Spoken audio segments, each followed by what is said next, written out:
This is Sekulow. We want to hear from you. Share and post your comments or call 1-800-684-3110. And now your host, Logan Sekulow. Welcome to Sekulow. I thought I was going to have a day where I didn't have to start the show with saying the words Jack Smith, but these producers all around me said, Logan, you have no choice. I offered you an out today. But the out was mediocre at best. That's fair. They said, Logan, we have to say Jack Smith. You say it 3 times like Beetlejuice. You do 3 shows in a row, and he appears. Before Congress. What he wants to do. You see, you beat me to it. Sorry, I stole your joke. That is what Jack Smith wants to do. As you may remember yesterday, and, Will, you can kind of brief everyone, old Jimmy Jordan, he said, you know what? I think it's time we hear from the man himself, but let's do it behind closed doors. We'll release the transcripts, all of that. Let's make this a serious discussion. Hold on. Jack Smith says, I'll show up, but I want to do this in front of those cameras. I want to make this a spectacle. And you know what? As much as it's political and as much as it's hacky and as much as I think that this is how you avoid actually having to answer a lot of the big questions, I kind of want to see it. And it's going to give us a lot of content to talk about on this show. It's going to give us some new sound bites. You know, I think as a producer like you do, that there are some benefits to this for us, but maybe not for the American people. And for accountability, that's right. So what we have here is a response from the attorneys representing Jack Smith, and this is addressed to both Jim Jordan and Chuck Grassley. Chuck Grassley is famous for his oversight going after the Department of Justice a lot of times because he has a very soft spot for whistleblowers. He has made his whole career about protecting whistleblowers and getting accountability in the federal government. And this is a response to the request that was made last week by Jim Jordan to the former special counsel, Jack Smith, to appear in a transcribed interview. So how does that typically work? Behind closed doors? Yeah, a little bit less formal than a deposition, but more like a deposition because it's called a transcribed interview. There's more room to negotiate what the topics are, the parameters, things of that nature. It's a little bit less formal, but it also tends to be a more serious investigative step. It's one stop before a full deposition. If you ask for that, you're not going forward with a subpoena yet, which they had not done. So we've been waiting to kind of see what the Jack Smith response would be, and now we have it. And I actually think for his attorneys and for Jack Smith, it's a very clever response. One, they're already starting to lay out, giving themselves kind of some roadblocks to the congressional oversight by saying that he's prepared to answer questions about the special counsel's investigation and prosecution, but requires assurance from the Department of Justice he will not be punished for doing so. He's no longer a member of the government, no longer special counsel. So he's saying, you can't punish me if I come talk to you. He also needs guidance from the DOJ regarding federal grand jury secrecy requirements and authorization on matters he may speak to regarding things, among which is Volume 2 of the final report, which is not publicly available. He also, in addition to provide full and accurate answers to the answers of Congress, the questions of Congress, Mr. Smith requires access to the special counsel files, which he no longer has ability to access. So already starting to build this like, hey, I need assurances from DOJ. I need the permission from DOJ. I need access to all my old stuff if you really want me to. So already putting a burden on Congress and the government. But then here's how it ends it. With the guidance and access described above, Mr. Smith is available to testify in an open hearing at your earliest convenience. So not what Jim Jordan was asking for, but kind of flipping the script and saying, let's do this out in the open. I mean, I kind of dig it. I get that you want to push back, and your lawyer's like, let's figure out the best opportunity for you. So I understand why they'd want to do that. I also understand why the American people would find it incredibly interesting. What do you want? Do you want this to be a closed-door thing? Or, hey, are you like us a little bit, as just sort of a fan of the game, wanting to see a little bit on the inside? Let me know. Would you rather me never say the words Jack Smith on this show again? Put that in the chat. Let the producers know. And phone lines are open for you at 1-800-684-3110. 1-800-684-3110. I want to hear from you.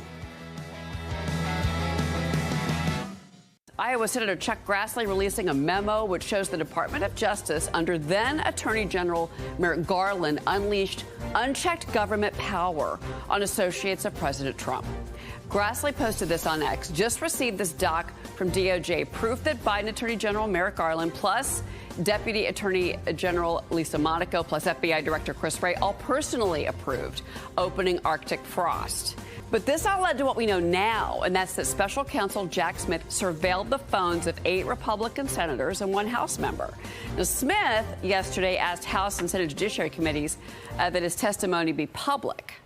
A letter sent by the counsel for the former special counsel, Jack Smith, asking Congress if he can testify in an open hearing. Jack Smith's attorneys writing this, quote, given the many mischaracterizations of Mr. Smith's investigation into President Trump's alleged mishandling of classified documents and his role in attempting to overturn the results of the 2020 election, Mr. Smith respectfully requests the opportunity to testify in open hearings before the House and Senate Judiciary Committees.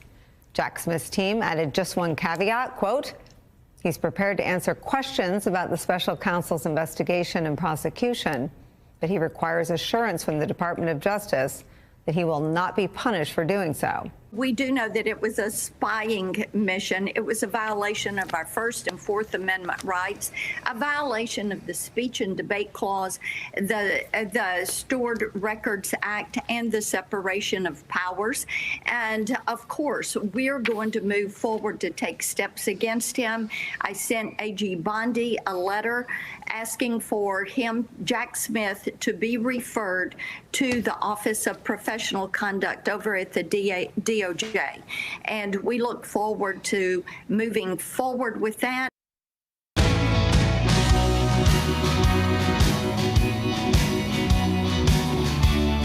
Welcome back to Sekulow. Phone lines are lighting up. Got a couple open still at 1-800-684-3110. As we always do, we got to restate the facts here on segment 2 because a lot of you skipped segment 1. You miss all the fun. Really, you should go back and listen. That's when we have good times. This is the fact-based segment. By the way, later on in the show, Rick Rennell's going to be joining us. We're going to talk a bit about the outrage over the East Wing. And look, sometimes you got to take back what you said. We said, hey, look, they're like removing a facade. I saw the construction pictures. It's a lot. They took down The whole wing. pretty big wing. Yeah. I have a picture in the East Wing in the old movie theater. Gone. But you know what? That's okay. That movie theater was like built in like the 70s. Built for, I think, the Carter administration. It's a pretty tight, it was a tight squeeze. Maybe you need them recliner chairs.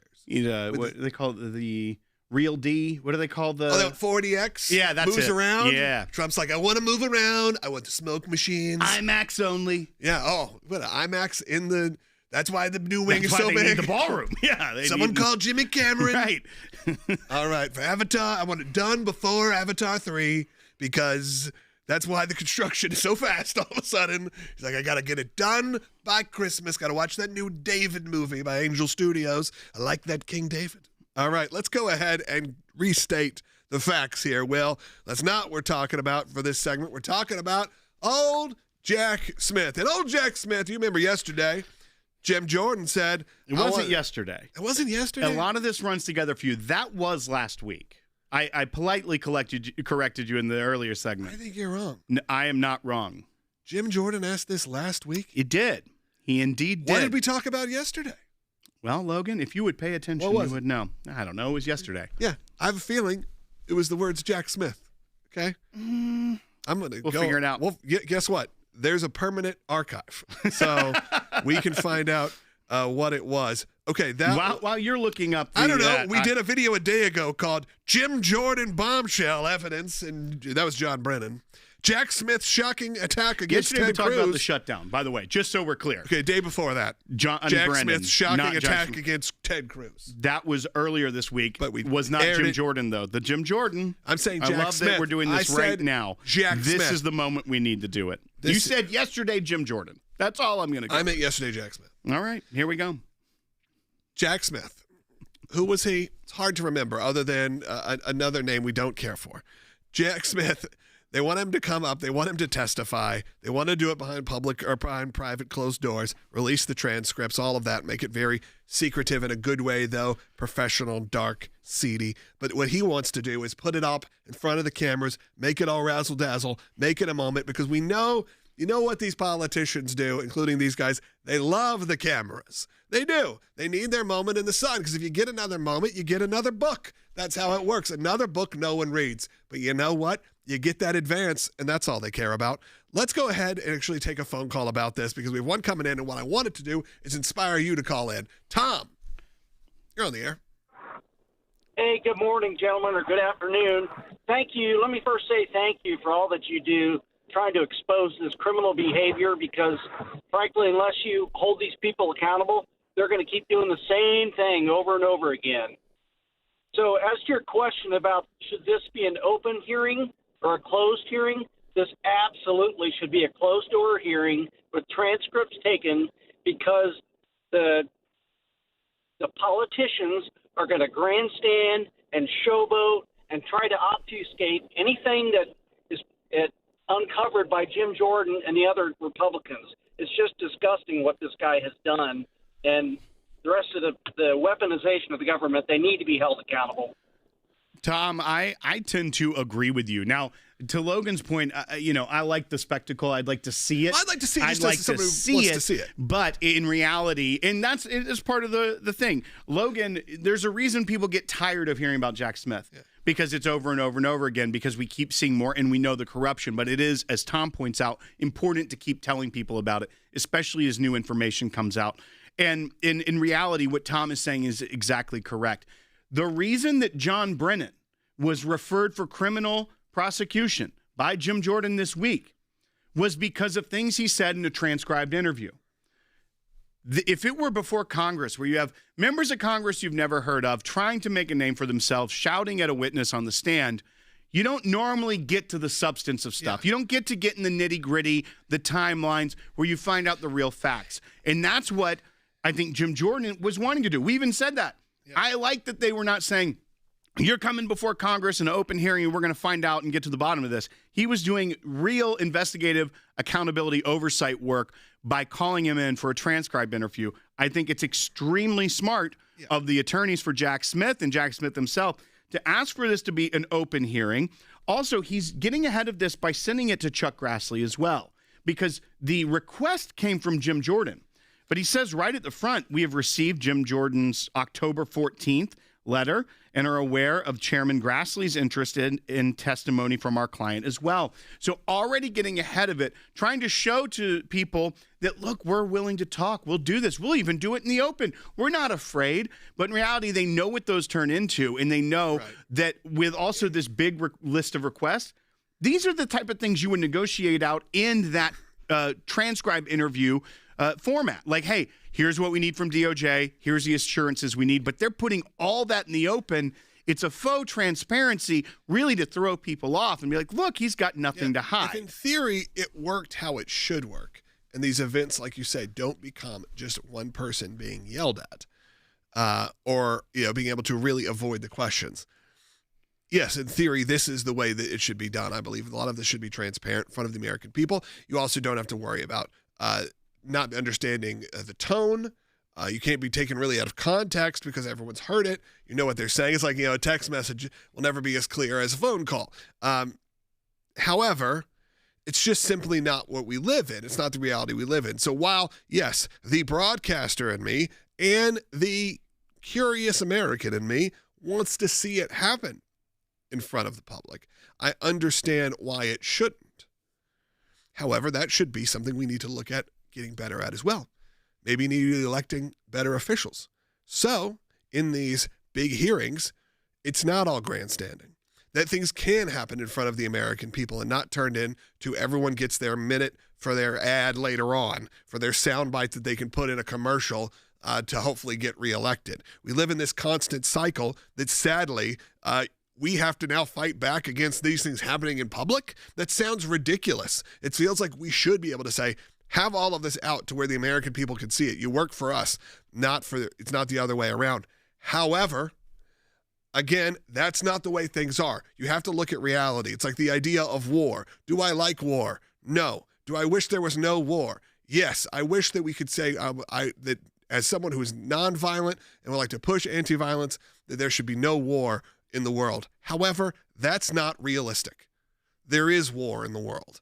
And because there is war in the world, you can't just live in a world of being a complete pacifist who says, well, I'm an anti-war person. I don't believe in war. It's like, you don't have to believe in it. It's happening.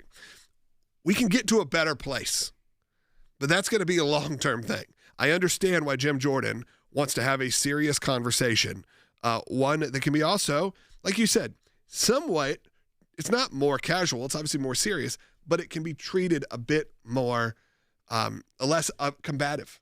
Well, and as well, another thing that I take away from this, from the attorneys representing Jack Smith, is if you remember back when Bob Mueller testified right after the Mueller report, he didn't know where things were in it. He was able to get around, and at the end of the day, didn't really say much of anything in an open hearing. I feel like a lot of these requirements, whether it be guidance on federal grand jury secrecy requirements, things like that. The DOJ can't waive things like that. He wants assurances he won't be punished. He's already building the case for in an open hearing of saying a lot of nothing. Whereas behind closed doors, there probably would be more opportunity, assurances that, and a lot of times those transcripts aren't made public immediately, or sections maybe, or they may be redacted, that if it were behind closed doors, he would have a lot less escape routes. But when it's on TV, is be like, I can't put this out publicly, or even I don't have access to the special counsel files. Okay, you've got them and you have a week to go through it. Gives you a lot of opportunities to be like, I don't recall that. I don't recall what you're referencing. Could you get me a copy? I'll get back to you in writing. It's a very savvy way to get before Congress and before cameras and say a lot of nothing. I think the other factor here is that what Congress is now looking at, last night, Chairman Grassley did release some documents that were given to him by the FBI that showed Attorney General Merrick Garland, the Deputy Attorney General Lisa Monaco, as well as the FBI Director Chris Wray, signed off on Arctic Frost investigation. So a lot of what they may be getting from Jack Smith is what was being shared with them. What did they know? They may be called to testify now as former government employees. They also can't say as much because they aren't in the government anymore. But it makes it a lot more interesting when you see that the FBI is discovering more files, turning them over to Congress, that is giving us a more full picture of what was going on at this time, all while Jack Smith is saying, I want to talk in public. All right, we'll keep continuing that conversation, but we're also going to talk about the amazing work of the ACLJ. I think you need to hear this. What we're doing at the Supreme Court right now, you're not going to want to miss it. Stay tuned. This is why things are important. We got to cover the news. I understand that. The ACLJ work is why we're here. We're going to get to that coming up next segment, and then Rick Grinnell.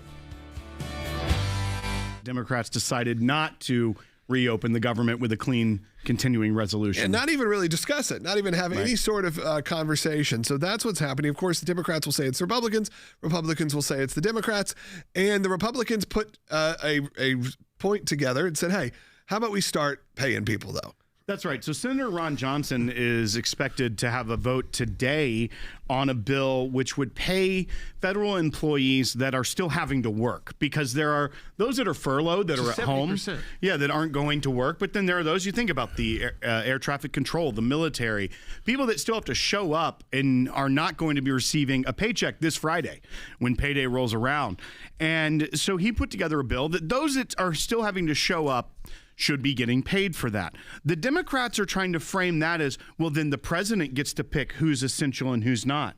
He gets to pick who's getting paid and who's not, which is a ridiculous argument in and of itself. Senator Gary Peters from Michigan, he's already, we have the text, you can see it on the screen, of this bill. He's planning to announce today, or to drop at the Senate today, that would pay all federal employees, so every single one, 100%, from the start of the shutdown up until when that bill that you see on the screen is enacted. They're trying to pressure Republicans into doing this, say, oh, these people need their paychecks, instead of Republicans saying they'd all be getting their back pay right now if you signed on with the majority party who controls the House, the Senate, and the White House continuing resolution, which, by the way, adds nothing new to what was already passed as law a year ago. So no new Republican plans. Just keep things as they are. Yeah. You don't have to start a precedent of funding the government, but it's technically shut down. Yeah, the thing is, like, you do that forever. You could literally keep the government closed and shut down forever, but fully paid. But then, of course, some of your services aren't getting to all the. It could be a disaster.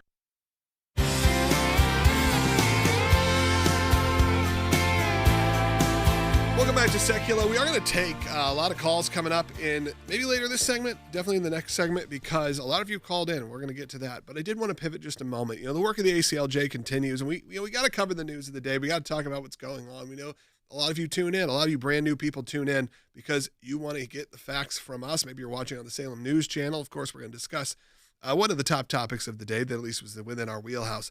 However, that's not the ACLJ's primary, function as an organization. You may go, hey, you may not be brand new to us. You may not know what that even is. The ACLJ stood for the American Center for Law and Justice. It is a nonprofit law firm for religious freedom and free speech, and of course, bound by the Constitution.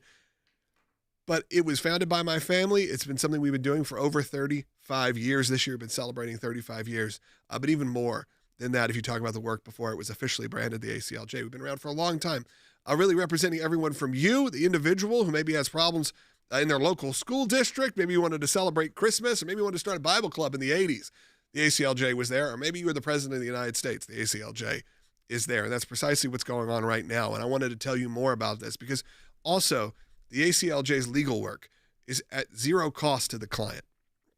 That's right. So if you ever need us, and it's within the wheelhouse of what we do here, within our sphere, all you got to do is go to aclj.org/help, fill out a very simple form. Immediately, you're not going to some call bank or something like that. You are immediately attached to a lawyer who will let you know whether they want more information or whatever it may be. But that happens immediately, and it's never at any charge to you. And the way we're able to do that is because we are a nonprofit.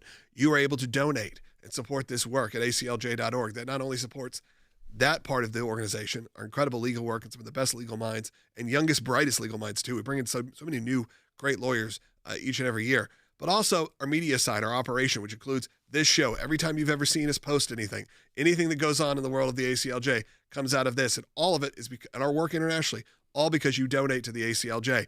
But Will, I wanted to give a moment here because ACLJ is once again filing at the Supreme Court. We have appeared in front of the Supreme Court dozens of times. Supreme Court of the United States, obviously, your district courts and all of that. But this is a very specific one, and this is one that has to do, once again, with President Trump. That's right. So this case is captioned Trump versus Slaughter, which kind of sounds like the main event at WrestleMania. I feel like we should have given that title to the guy who writes the titles for YouTube, because I feel like that would have been Trump v. Slaughter. YouTube may be too scary. So now the name is a lot better than what kind of the case itself is. Yeah. This is when President Trump fired one of the Federal Trade Commission commissioners. And this happened earlier in his term. And that commissioner. This term, though. Correct. This is at the beginning of the year. The Federal Trade Commissioner, Slaughter, sued, saying, you can't fire me because we are an independent agency in the executive branch. And Congress set it up that way. Therefore, you can't fire me. And a court actually said you must reinstate this commissioner.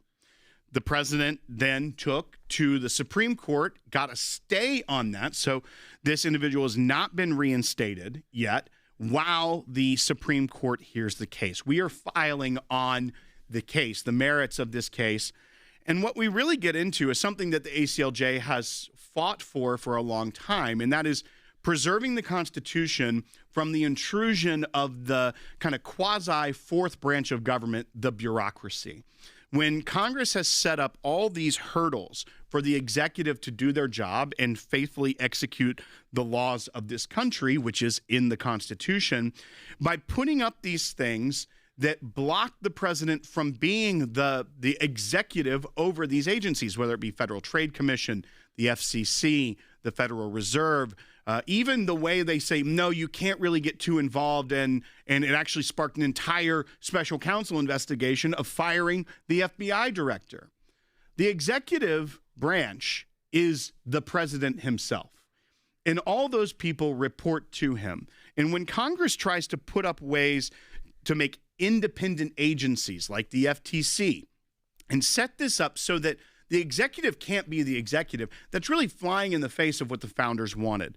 So what we argue here. Let's now brief on why we get involved and what we're doing. That's right. So we have filed a brief in support of the government's position that the president is the unitary executive and should have the ability to do these things, do things like be the executive over these agencies, even though Congress has set it up, because it is the duty of the president to take care that the laws be faithfully executed. And so they need this oversight and authority over these independent agencies.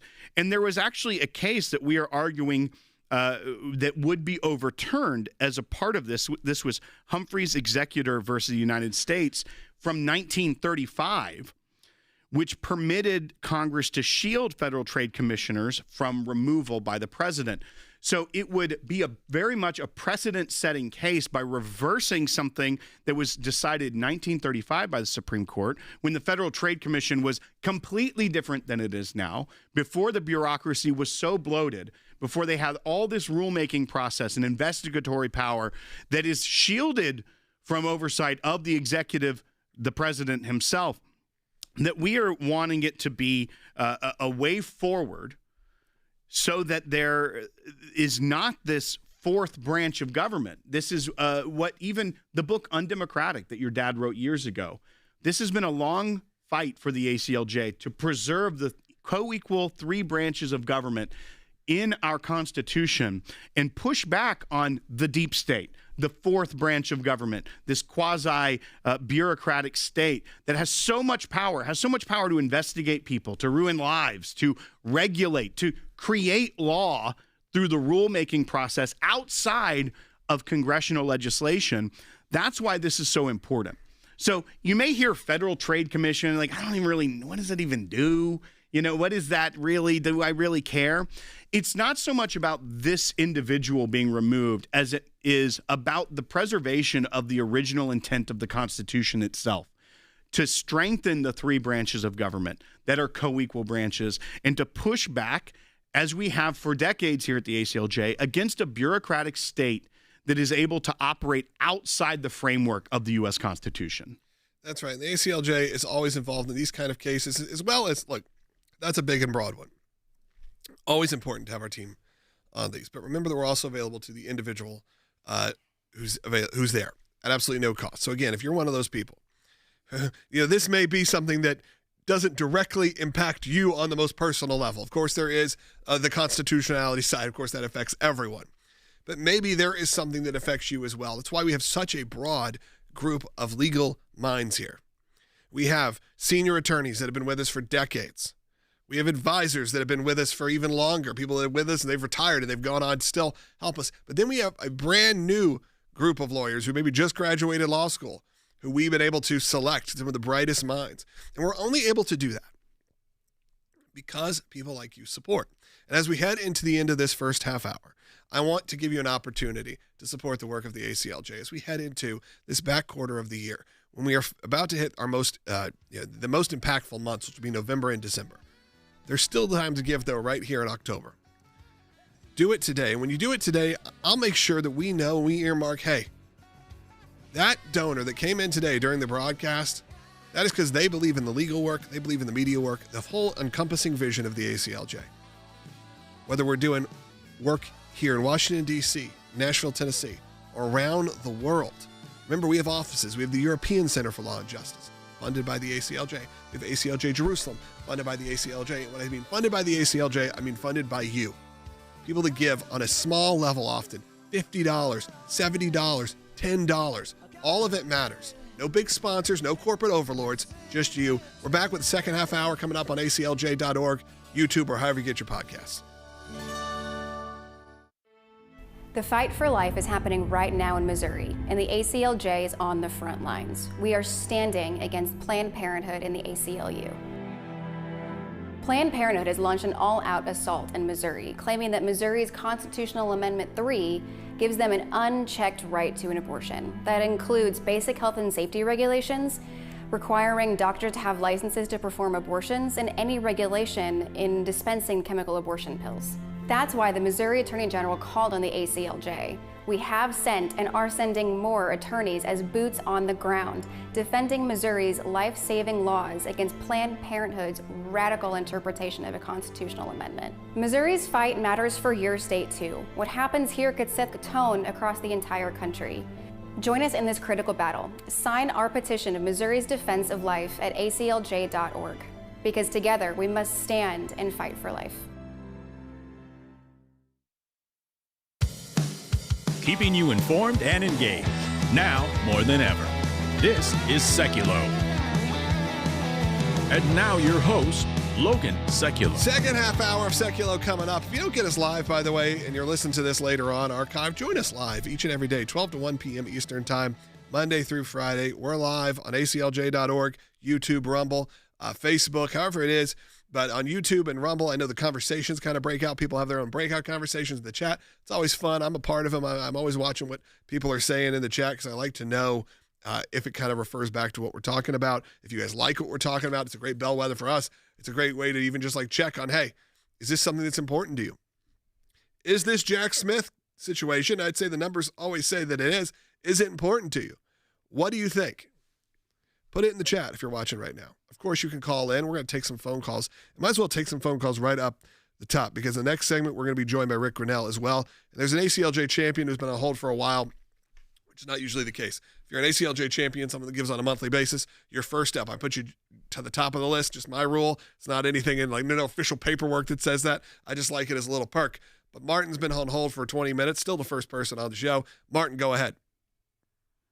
Thank you, sir. I want to say that I understand both of the sides of having closed door or open forum with Jack Smith.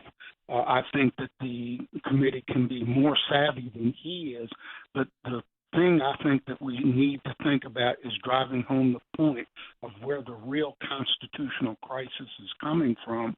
The Jack Smith, James's, Schiff's, Willis's, the rogue judges, so people can make the right choice to follow what is right. And the Constitution has been the right guidelines for that, but abused by the left. And, of course, they're always talking about constitutional crisis. And Jack Smith was part of that crisis. He was not constitutionally put in office. He did not constitutionally follow process. So those things can be brought out in an open forum for everybody to see. And I know that there are going to be obstacles that they want to grandstand and everything else. Yeah, Martin, again, in a perfect world, a lot of this could be held in public. Right.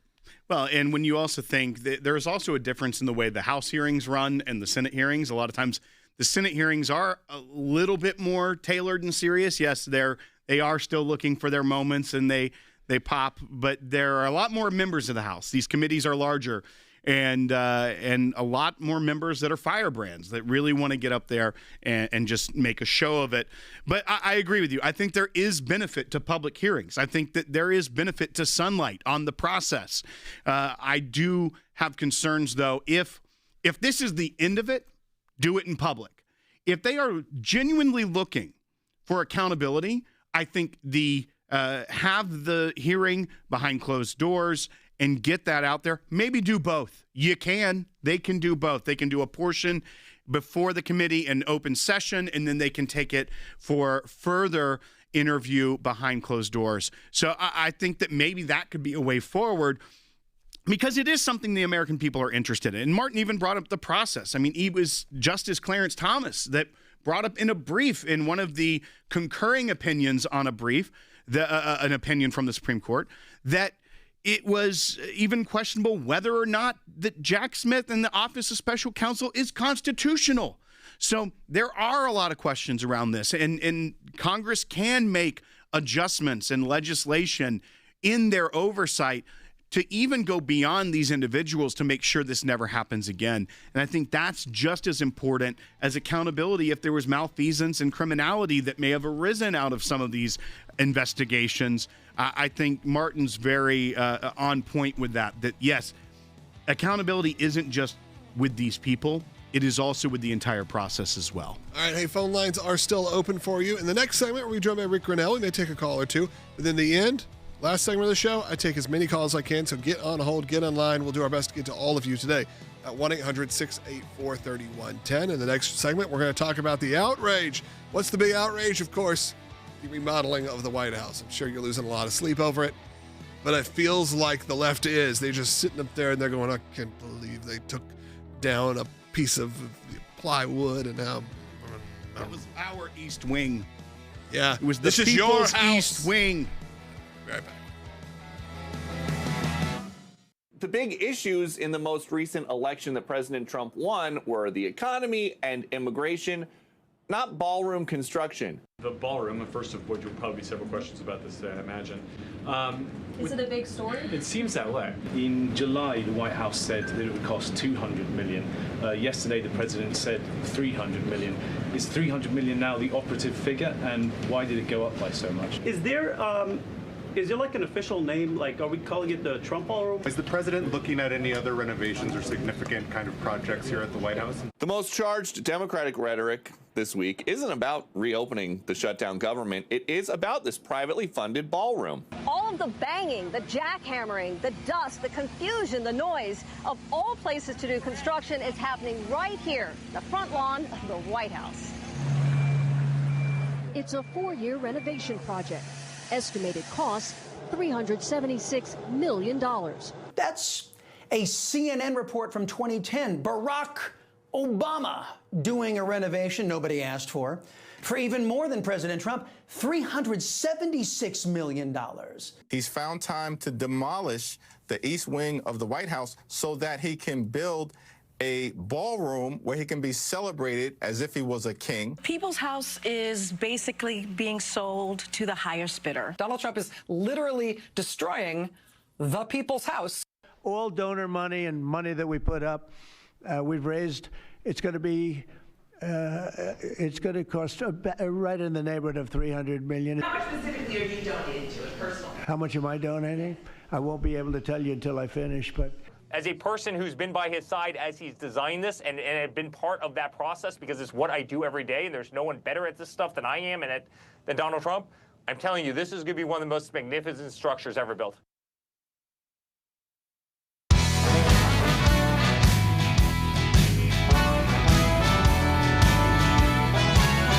Welcome back to Sekulow. Rick Grinnell is joining us today. As always good to hear from Rick. And Rick, of course, the outrage of the day seems to be really related to people's emotional connection to the East Wing of the White House, something that I have a feeling 95% plus of Americans couldn't even tell you what was in it or what it was or who cares. I mean, this becomes another one of those stories that they're running with. And of course, you see the construction pictures, and yes, it looks like a construction site, as you'd expect.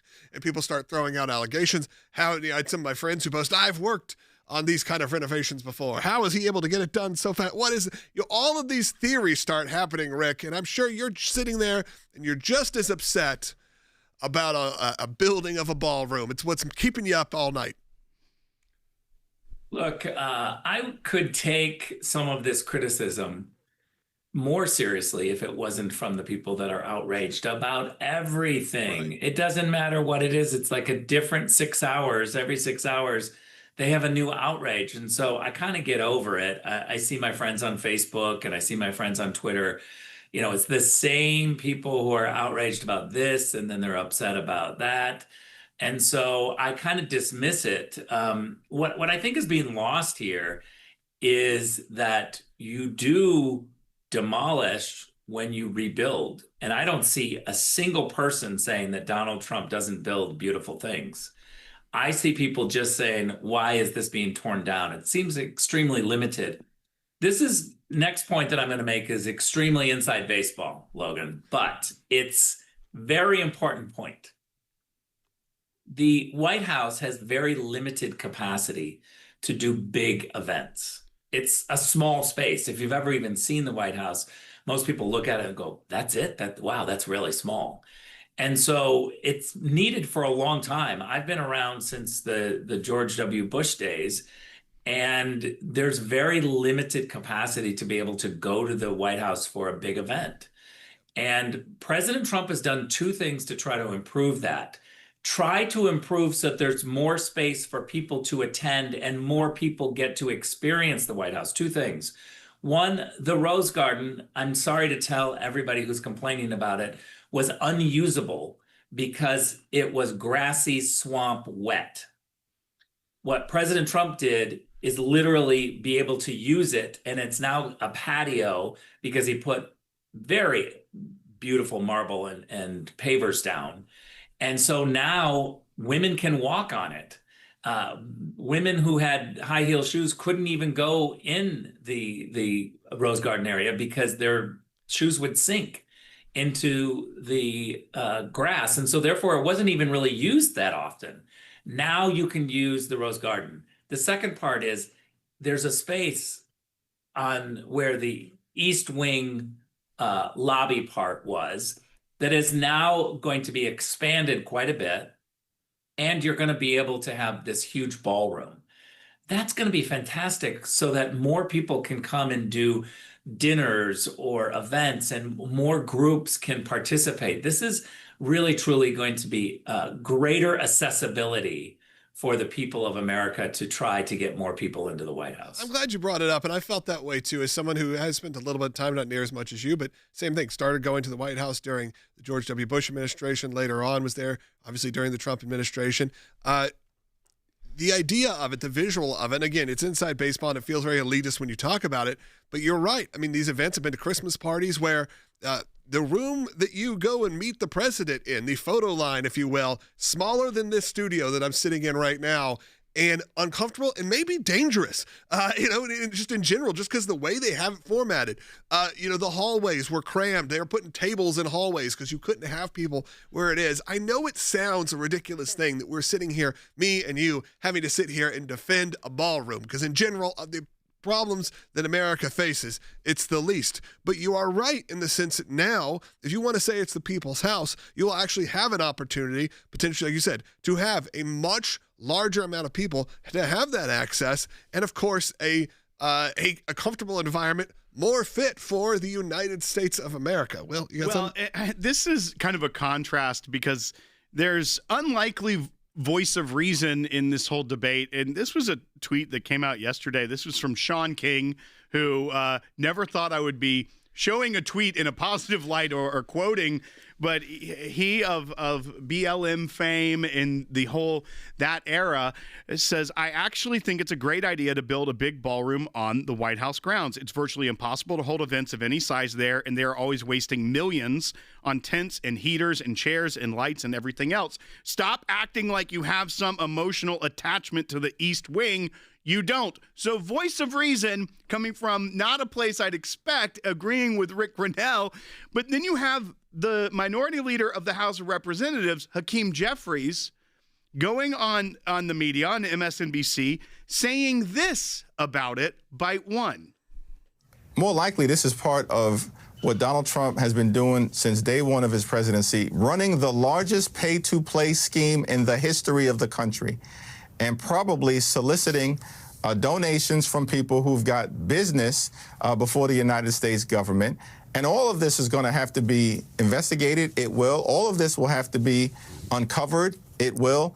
And these people are going to be held accountable, no matter how long it takes. That's going to be the reality of the situation. And that's our warning to all of these people participating in this scheming to manipulate taxpayer dollars and, of course, to destroy the people's house. The White House belongs to the American people. It doesn't belong to Donald Trump.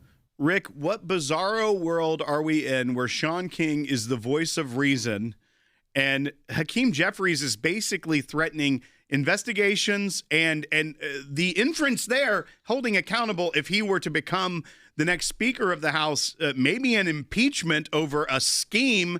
It's not like this is building a ballroom at Mar-a-Lago. This is the White House. He's not taking this with him. This is for the American people. I wanted to get your thoughts. Look, I hope Hakeem Jeffries is the leader of the Democrats in the House forever. He's so fantastic because, one, he's completely unlikable, and two, he never makes sense. And he's as radical as they come. I would just say to Hakeem Jeffries, You lost Sean King in your arguments. I think game over. When MSNBC and Hakeem Jeffries sit around trying to make arguments and Sean King doesn't agree with them, you know they're going to get wiped out in the midterms. They don't have any ideas. All they do is attack Republicans and attack Trump, and they're completely devoid of ideas. They literally are left to say, we don't want a big space at the White House. It's almost like they think they're never going to get back to the White House and be able to use the ballroom because they just think Republicans are going to own it forever and they will never get a chance to invite a whole bunch of people to the ballroom or to the Rose Garden. I hope, again, that Hakeem Jeffries continues to be the spokesperson for the Democrats. Every time he speaks, we get more people on our side. Rick, just the final question here. And I think this is what gets to the heart of it. Obviously, you're seeing outrage across the board on the left, except for some notable exceptions there. But even Gavin Newsom tweeting a picture saying he doesn't want you to see this. He's destroying the White House. Is it because people like Hakeem Jeffries, who has been trying to make the shutdown about Republicans when in reality they're having to own it, as we all predicted they would? Gavin Newsom seems to be struggling on maybe his Proposition 50 redistricting plan. They're trying to pivot to some other story because they've got some big things they were fighting for and are now losing the messaging on. They got to pivot to something else, and this just happens to be what they think is easy but absurd. Well, there's no question that the Democrats are reacting and playing defense. They don't have ideas that they're pushing. They're just a perpetual outrage machine. And people see it. I mean, you can get people outraged on a couple of issues. But if all you're doing is trying to be the party of no, and that's not good, and I'm mad, and you don't give any single idea, the public notices. Remember, most of the people in America are not nearly as political as we are. And so they're just watching these negative Nancys that just constantly, complain about everything. And they see them not giving out good ideas. And that's a disaster for a political party. Absolutely, Rick. Thanks for joining us. And I think you're right. Most people, as I joked about at the beginning, are not sitting up at night, especially if they're worrying about anything going on in their country or their family or whatever. They're not concerned about the ballroom at the White House. They're not concerned with these issues. And we need to just make sure that we keep our priorities in check here, folks. Phone lines are open, 3 lines, 1-800-684-3110. Of course, the work of the ACLJ continues. Like we said, we filed today at the Supreme Court. Today we have a critical deadline, a FOIA case involving FBI Director Comey placing spies in President Trump's White House. We've successfully filed briefs to get Jack Smith disqualified from his unconstitutional prosecution against President Trump. The work keeps going on. Days ago, we filed again on the Trump v. Slaughter case. So much in that same world. And we'll continue to fight for your constitutional freedoms today. And we only can do that because you go to aclj.org. But in the next segment, as I said, I like to hear from you. If you've been on hold for over half an hour, we're going to get to you first, and then give me a call, 1-800-684-3110. Iowa Senator Chuck Grassley releasing a memo which shows the Department of Justice under then Attorney General Merrick Garland unleashed unchecked government power on associates of President Trump. Grassley posted this on X. Just received this doc from DOJ, proof that Biden Attorney General Merrick Garland plus Deputy Attorney General Lisa Monaco plus FBI Director Chris Wray all personally approved opening Arctic frost. But this all led to what we know now, and that's that Special Counsel Jack Smith surveilled the phones of 8 Republican senators and 1 House member. Now, Smith yesterday asked House and Senate Judiciary Committees that his testimony be public. A letter sent by the counsel for the former Special Counsel, Jack Smith, asking Congress if he can testify in an open hearing. Jack Smith's attorneys writing this, quote, given the many mischaracterizations of Mr. Smith's investigation into President Trump's alleged mishandling of classified documents and his role in attempting to overturn the results of the 2020 election, Mr. Smith respectfully requests the opportunity to testify in open hearings before the House and Senate Judiciary Committees.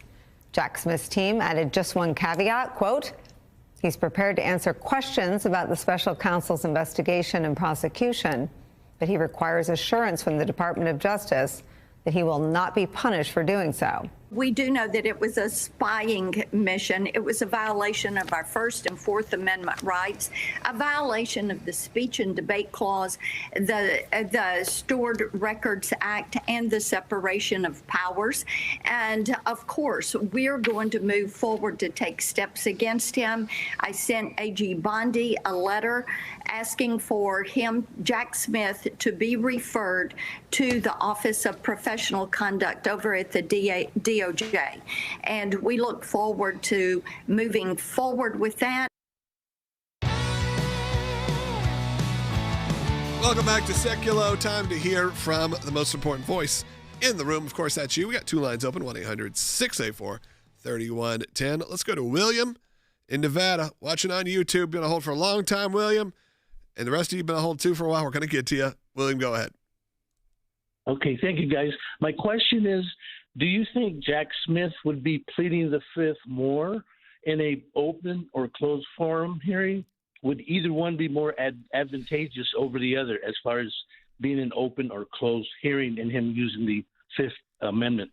Probably a little easier to do it real quick on a public hearing because it's like, well, I got to pull up information. As Will said, you can kind of buy your time a little differently. Right. I'm not pleading the fifth specifically, but you can manipulate the system a bit more. And I feel like also he's very savvy. He is an attorney, a prosecutor. He knows the system. As far as the Fifth Amendment, I think a lot of it, as you said, he can rely on procedure, not being able to answer things because he's no longer in the government, secrecy around grand jury requirements because it was a prosecution. I think he's got a leeway of not having to just take his Fifth Amendment right and not testify. I think to some degree as well, a lot of times with the hearing, if you remember back to the Lois Lerner hearing a long time ago, she was at the IRS, was in charge of the whole targeting of the Tea Party and weaponizing the government against them. They tried to get her on a technicality where they asked her to confirm something in front of her, which was almost saying that she was testifying, and then tried to, when she took the fifth, tried to use it, tried to play a little bit of games there. However, she did end up taking the fifth, but she was using it as a blanket. I am not testifying. I think because he is willing to testify, you're less likely to see the Fifth Amendment protection him taking rather than just relying on procedural rules and laws surrounding secrecy and grand jury information. Things of that nature would be more likely to be raised often in both a public and private setting as it relates to this, as opposed to using the Fifth Amendment. That's my personal take. We'll have to see how it shakes out. All right. Thank you, William, for calling. Go from a William to a Bill. Okay. We got William, Will, and Bill. A lot of people, we got a Liam calling coming in next. Bill from Wyoming, you're on the air. Hi. Just real quick before I say something. If I can't get you on the ACLJ site, I go to YouTube because that gets me to watching you quick. My question or thought is, after hearing what you've been discussing all this time about Jack Smith, I'm thinking going both ways, like Martin says, in private and then in public. In private, we can get closure and accountability. In public, I think that would probably rein him in so that he wouldn't be able to grandstand or anything like that, and maybe even put a monkey wrench in his book deals. And if anything, he might even just back out of the whole deal. Well, what do you think? Bill, we've heard him when he had that Andrew Weissman interview.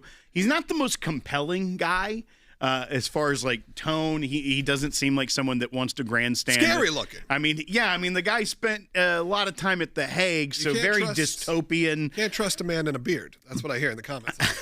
Well, I know one I'm very close to. For those who are just listening, right. Will has a beard. That's not true. That's impossible. So we're going to go. It's impossible? I was a Star Wars line. Not very manly. I was a Star Wars line. I was being Luke Skywalker. All right. That's fine. Whatever. Bill, I completely He only has all me 37 minutes. It was fine. Jeff, you're up. Jeff in Ohio. We got to move on from that one. Jeff, Happy go ahead. Friday. Thank you. Could discovery provided in the Comey indictment and possibly one against Brennan in the Eastern District of Virginia yield material useful to the Florida grand jury investigation, which originally tied to Mar-a-Lago, but could possibly be broadening into the wider criminal conspiracy inquiry that doesn't have a statute of limitations that apply. Wasn't it the Donald Rumsfeld that said there are the known knowns, the known unknowns, and the unknown unknowns? I feel like that's in the unknown unknowns category. Well, because here's We're the not deal. killing time at all here, guys. All right. Phone lines are open, 1-800-684. I'm talking to Jeff here, Logan. Jeff, stay on hold. I think the point here is that the James Comey lying before Congress, I mean, none of that material, that's all related to the Russiagate. I don't think that's related to Jack Smith, things of that nature. But it rings true. Now you're bringing up John Brennan, the John Brennan case.